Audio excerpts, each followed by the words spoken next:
As for this whole like gravity and nonsense about you need a force, there's something called a downward electric current on the Earth. It's measurable, it's provable. So we have positive energy increasing above, it then goes down to the ground to seek equilibrium. This is of course from a Richard Feynman lecture right here explaining it. It's a grounded metal plate, will have the same surface charge as the Earth. The plate's covered with the ground conductor will have no surface charge. In the Next Level movie, actually it's Level With Me, check it out, levelwithmefilm.com. We actually did the experiment to show you can make things go up and down, manipulating electrostatics, gravity's a fairy tale. Here's the downward electric current going down to the surface of the Earth. So if you deny this, you deny basic, measurable, empirical evidence that can be done by going out in the Earth and measuring that there's a measurable downward electric current on the Earth. Well, let's not talk about that. All right. Also, you don't need gravity for anything to do with the Earth. You can solve for downward acceleration using a kinematic equation. It has nothing to do with gravity or the idea that mass attracts mass, which is not even what your belief system is anymore.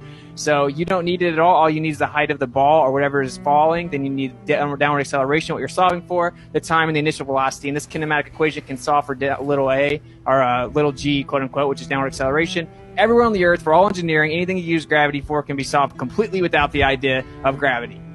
You'll never get a rebuttal. All right, microwaves are not significantly affected by diffraction nor refraction. So if you look at this bottom picture right here, we have microwaves going out and it gets blocked by the hill. So if we send a radio wave out, they say it diffracts and then it'll fill in the gap behind it so it can go over the obstruction, right? And they make up how far that can go anyway. Microwaves cannot do this.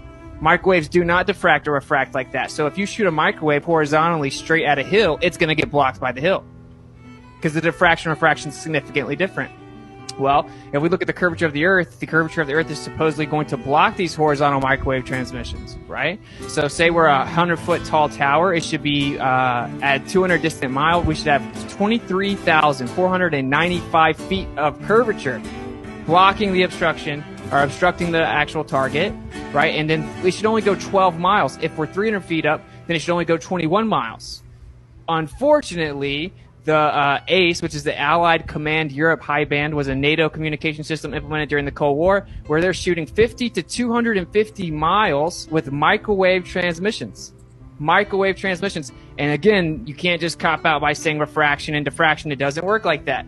So you guys don't know the answer. I can play games with you all night and let you pretend you do, but we're going to cut to the chase and tell you what your religion is. Your religion is that it just magically starts to go out horizontally and there's a magic area in the atmosphere. Not the ionosphere, mind you. This is like just a couple miles up where it just hits water in the atmos, then reflects right back down to where it's supposed to go. So if I shoot a microwave directly out horizontally, it'll go 250 miles and just coincidentally land exactly where it's supposed to, because there's magic reflection in the atmosphere. So, and that wouldn't work consistently. This should be reading to the documentation that was recently declassified from this program. It consistently works. You can send these microwaves out over and over and over, and it works every single time as if it was horizontal.